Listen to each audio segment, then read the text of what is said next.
Hey, today I'm going to be trying out my Greenpan for the very first time, and I want you to follow along with me because I'm going to make a mung bean omelette for the first time, and I'm testing out this pan to see how it goes. So last week I made the copy of a just egg. If you're a plant-based eater, then you might have tried these mung bean versions that are mimicking an egg.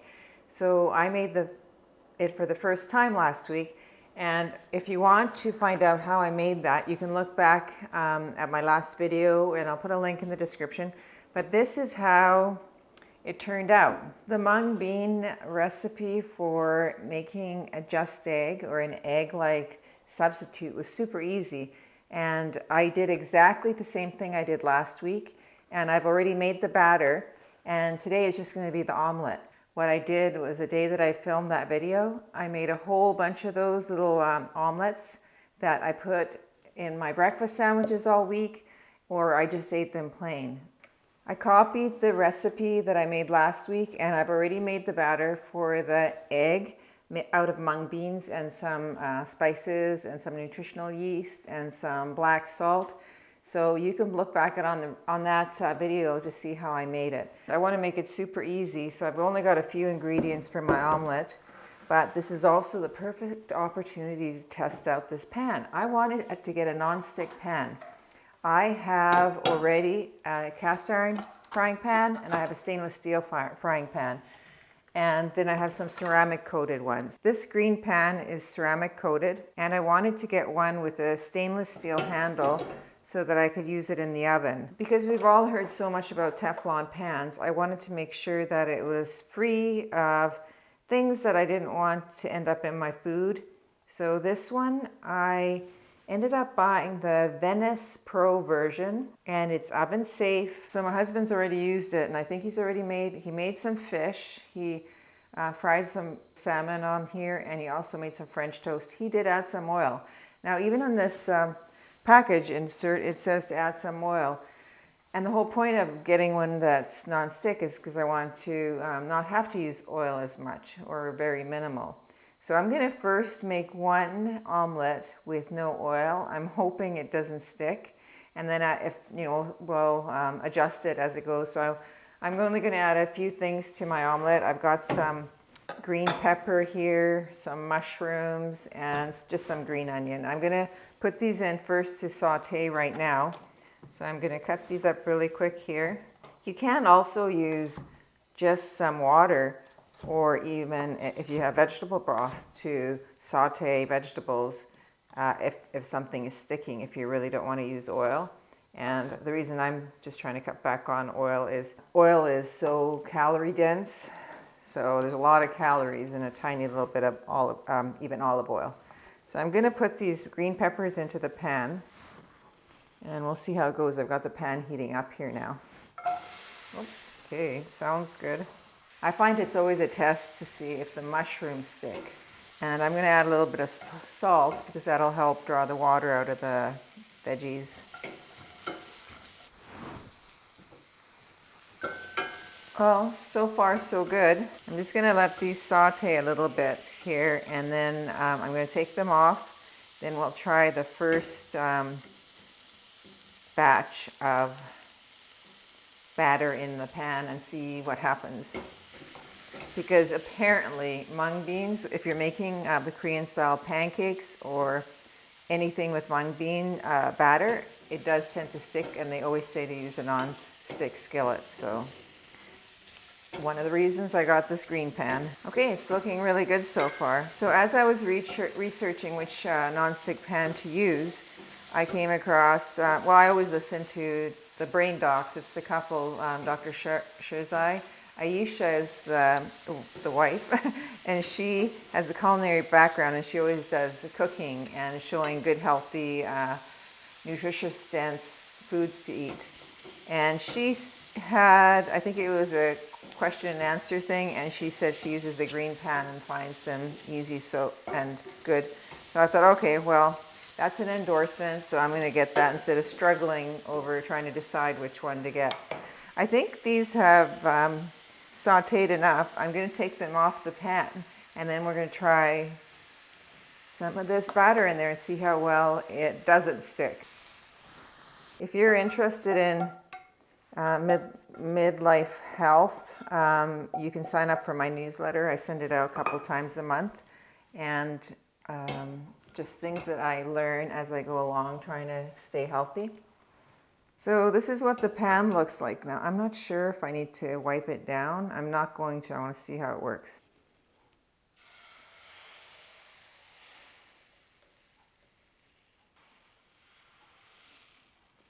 I think I made it too thick, but I'm going to let it cook now for a little bit, and then I'm going to go in and try to flip it over, and this will be just the trial. Maybe I'll try 3, 1 with the remnants of the stuff I sauteed on there, and then maybe I'll wipe it down, and then I'll try that, and then with a clean pan, and then if that doesn't work, then I'll try a little bit of oil, just a tiny amount. Of course, the thing you want to be careful with is that you don't scratch your ceramic coated non-stick. So let's see. Oh, okay. I'm going to grab my other camera and kind of point it at this, and let's see how this works together. It doesn't take long at all. It's definitely not like sliding around on here, but it's not sticking. It's pulling away quite easily, but I think I have to let this cook. What I would like is if it just slid around on there, and I bet if it had a drop of oil, it would do that. And it's too thick. What do you think? So this is interesting. Now I made it too thick. Well, I don't want it to be a crepe, so I think I'm just going to flip the whole thing over right now and see what happens. Okay, there it is. I need to let it cook because it's raw inside. But other than that, it's not bad. I'm going to wipe this pan down and try it again so that when there's nothing in here. But so far, it's pretty darn good. I never would have been able to do this with my cast iron or my stainless steel. Okay, let's see if it's done. I already know it tastes good, so I don't have to do that. It's not a taste test today.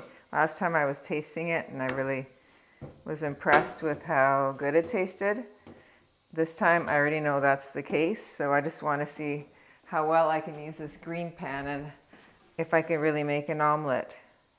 I think this is done. I'm going to actually I've got a clean dishcloth here, just a dry one, and I'm going to wipe out the pan and see what happens. So there's the first one. Actually, I just ended up just wiping it out with a wet dishcloth, so it's absolutely clean, and I'm going to try it again.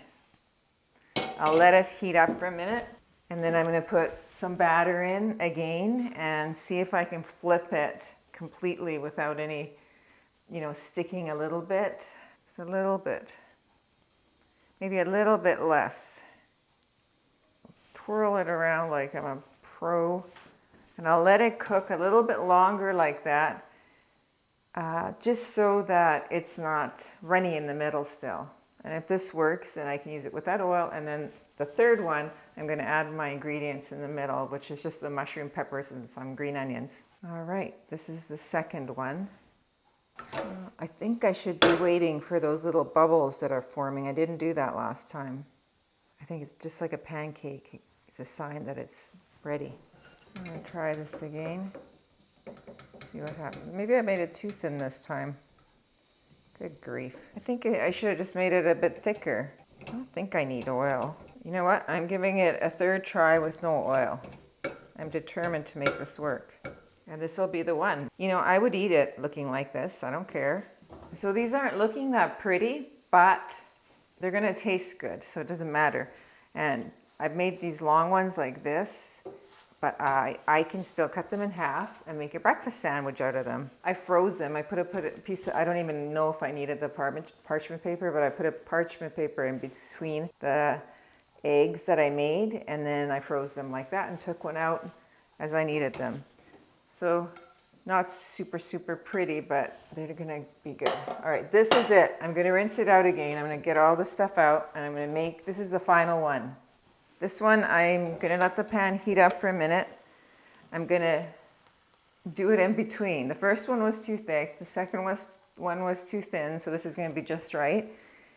I'm gonna let it cook for few minutes. I think I'm going to put the ingredients in the middle and then fold each side into it and see how that goes. I'm not going to swirl it around as much either. That thinned out the edges too much.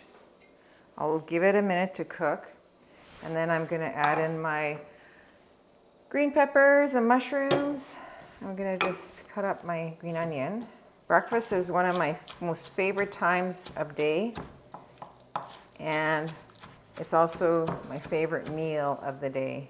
I feel the best if I go to bed early and I wake up about 5 o'clock, because I've realized that after dinner I can't get anything done. I was just talking to somebody I work with about the energy we have when we're young, especially if we're young parents.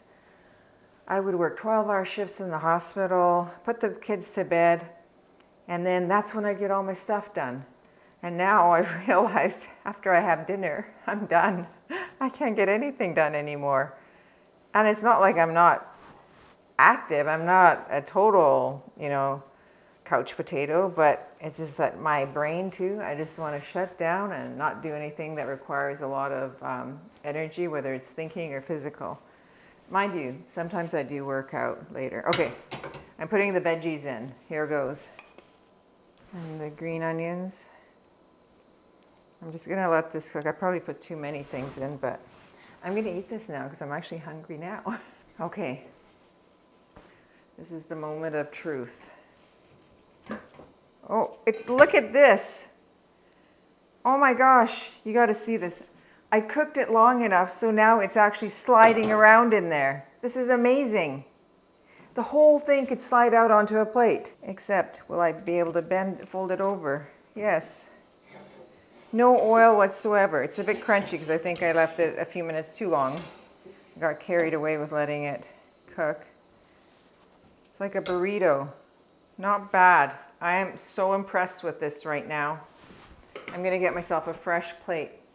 This is something I would eat with salsa, some avocado, or just like as it is with some ketchup and some fried potatoes. It's still a bit soft. It still needs to cook. Maybe I made it a smidge too thick, but not bad at all. Oh my goodness. So excited. I'm just gonna let it keep cooking here. It's literally sliding around in the pan. This pan is excellent and this recipe is perfect.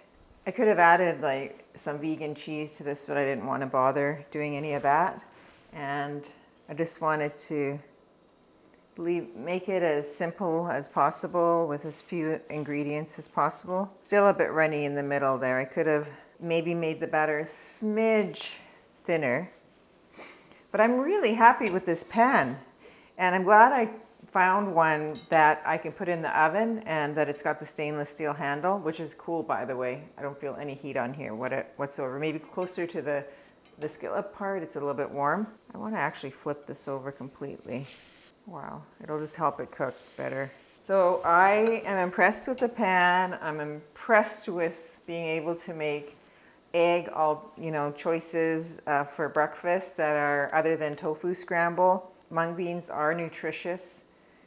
They're part of the legume family, and you can buy them dried and in bags, just like you with dried beans. You do need to soak them overnight or at least 12 hours. That's the recommendation. I think mine soaked longer. And you do need a blender. So I have a Vitamix. They become quite soft and they expand in size, at least triple in size when they're soaked. So they become really soft, so any blender I'm sure will do, because you blend the beans till it becomes a really soft, silky consistency. I think this is it. Okay, here goes. I'm putting it on my plate. Look at this thing slide out of here. Wow, okay, turn that off. And look at this huge omelette I made. I'm gonna taste it. I'm also gonna I've still got more batter. I'm gonna make some more so that I have breakfast to go. It's hot, so I have to be careful.